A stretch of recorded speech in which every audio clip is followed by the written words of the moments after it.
Hello everybody, this is Core from Positive Holistic Vegans here. Today I'm going to take you along on this journey on how to make your own homemade kombucha. Kombucha is really good for your digestive health and gut health.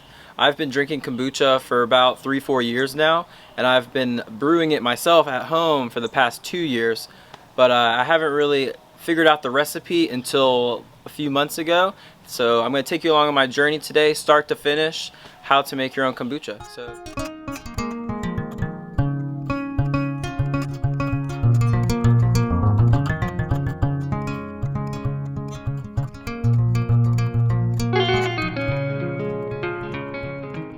This is actually what the final product will look like once we're done today. I already had a batch brewing. I always have a few going at a time. Scobies you can buy, you just need one SCOBY, and you can get that off of Amazon, or if you know somebody that does it and they can send you one, because once you have one, the cool thing is these things multiply. So every batch you brew, you start with one, then you get two.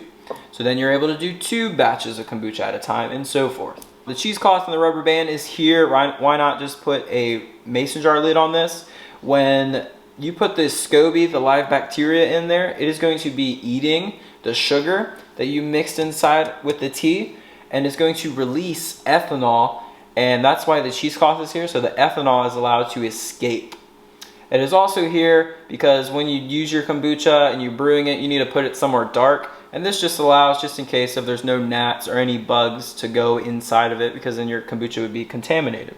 Over here, we're going to be having a measuring cup. These are just some bottles that my dad gave me a few years ago, but they're great because they seal and you're able to get that carbonation you really want. Another cool thing is, if you're used to drinking kombucha already, you probably use these bottles here. Instead of just throwing it away or recycling it, you can take off the labels, clean them, get the sticky stuff off, and then you're able to reuse these bottles as well because they work great. Something I've realized with the bottling process is that metal is not good. So if you have metal touching or in the facility of your kombucha, so if you try to put it in a mason jar, there's metal around the ring and it's going to oxidize with your kombucha, giving it a metallic taste, and nobody wants that. You want to make sure that you're using wooden spoon or plastic. You don't want to use any metal because, like I said before, fermentation, oxidizing do not mix well.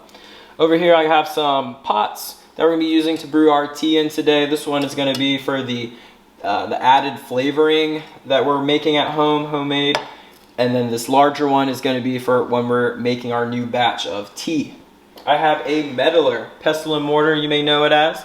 This is great because you can put your herbs in here and your teas, and you can grind them up a little bit to release the juices. Makes them more activated, makes them easy to cook and break down.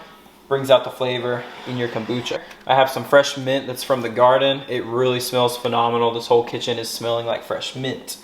I have a little bit of Thai black tea over here, some fresh chamomile here, dried elderberry here as well. Elderberry is great because it is an antioxidant, and it is actually a very healing berry as well, because what it does is it lowers your inflammation. It allows for, if you are sick, elderberry syrup is great, elderberry tea. I try to put this in our tea that we drink every morning, just as like an added vitamins and minerals in there as well. To finish up, I also have 8 packs of Lipton black tea. Cool thing is with these tea bags is once you use them and finish them out, you can actually use this for your compost piles. And last but not least is we have 1 cup of organic sugar here. So what we're going to go ahead and do to get started for this today is, since we already have this batch of kombucha already brewed, we need to move it into our bottles. Whew, and I can instantly smell all that fermentation. We have 1 SCOBY here.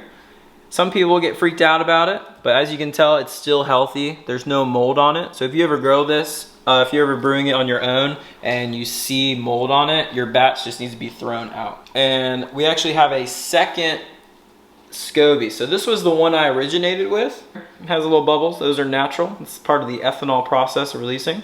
But this is the one I initially put in, and then this little one is the baby. So it made a child, is what they call it. I found out this mistake is you always need to stir your kombucha up because all of the goodies are on there in the bottom and you need to mix them up. Before we start bottling, is for every batch of kombucha that you brew, you're gonna have to put about 1 to 2 cups of already made kombucha back into it. It's called starter kombucha. I'm gonna take some of this awesome looking kombucha and we're gonna pour it so we can use it for our next batch. So I'm just gonna go ahead and fill it up. If it's more, it's more. It's fine, we'll use it. So now I'm getting my bottle and funnel ready to transfer. Getting water ready for the new batch of tea, and I am putting my tea bags and bringing it to the burner. Got my funnel ready, so it's easy access. Sometimes this can get a little messy, but it's okay.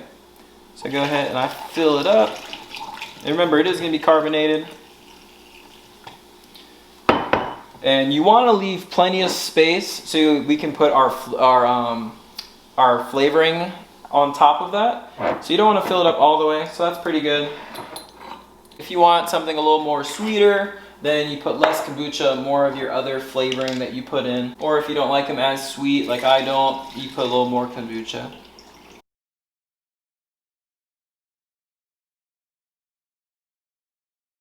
So the teas are currently have been finished, and what we're gonna do, we just have to wait for them to get to room temperature.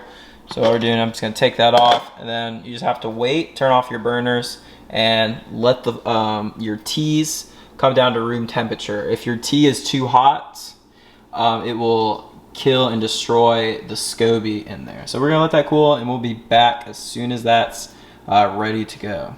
Tea has cooled down a little bit, so it's safe to go ahead and pour into the container.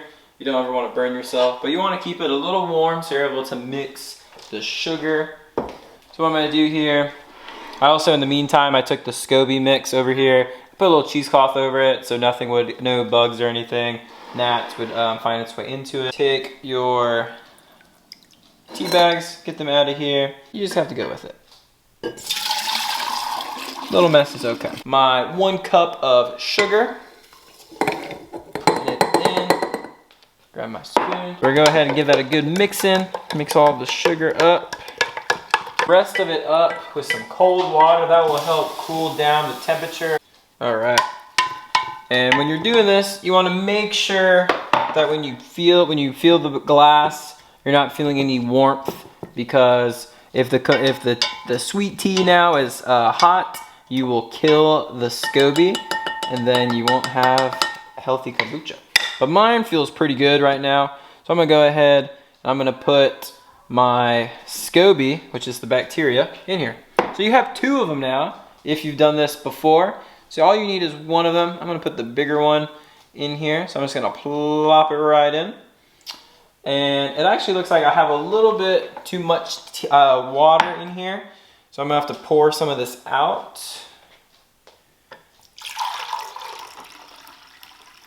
Okay, so we need room for our starter fluid. So you're probably wondering, what can you do with the extra SCOBY? So I'll show you what you can do in a second. So this is what we need to go in there, our little starter fluid. So remember, the starter fluid is just gonna be your other kombucha batch. So if you buy a SCOBY online off of Amazon, they will give you the starter fluid you need to be able to do that. So I'm just going to top it off a little more. All right. Making a little mess, but it's okay. You're going to take your cheesecloth that you've had, and you're going to want to make sure you fold it over nice. So I'm going to fold mine a little bit to give you an extra layer of protection. Put it on top, put a rubber band over it, and boom, you're done. Okay, now you need to store your brewed kombucha into a dark place. So I like to put mine up in a cupboard up here. You just need somewhere dark. You can put it in the closet, somewhere out of the way. As you can see, I actually have my other batch of kombucha here. That one will be ready tomorrow. So if you really do enjoy making the kombucha and you like the homemade aspect of it, you can have as many jars as you want. So I'll put that in there, and it will be back to get it in 20 days. The next part, so we still have this SCOBY because it made an extra one. So what you can do, you can get another large mason jar you have, and we're going to do something called a SCOBY Hotel. So this is a container that you can put all your extra SCOBYs in. We're gonna put that little guy in there. Then you can't just leave them in here or they'll dry out. They are living probiotic bacteria, so you need to put some of your tea in there with it so it can at least drink that up and stay healthy. So now we're on the process of flavoring our kombucha. So this was that batch that I already had completed, and now we're gonna add some flavoring to it. So this is gonna be a elderberry, chamomile, little mint mix. It smells really good. It smells really earthy. There's a little bit of fruit flavor from the elderberry. I'm going to filter out all the tea. So I'm just gonna do this one over the sink, just to do this real quick. We don't want any of those little remnants into our kombucha. I'm gonna take my funnel and I'm going to fill up each of my bottles. You want to leave a little bit of space at the top so it has some air. You don't want it to explode. You can buy already made juices if you would like. I was doing that, and then I'm trying to cut back on all the excess sugar and all the processed ingredients that are in it. So now what we're gonna do, we gotta go ahead and seal our bottles. So based on what kind of bottle you have, just make sure it's perfectly sealed. If you have screw-on caps, make sure you tighten them.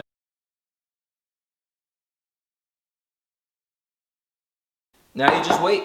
So now you're gonna take your bottles and you leave them out on the counter for about 2 days.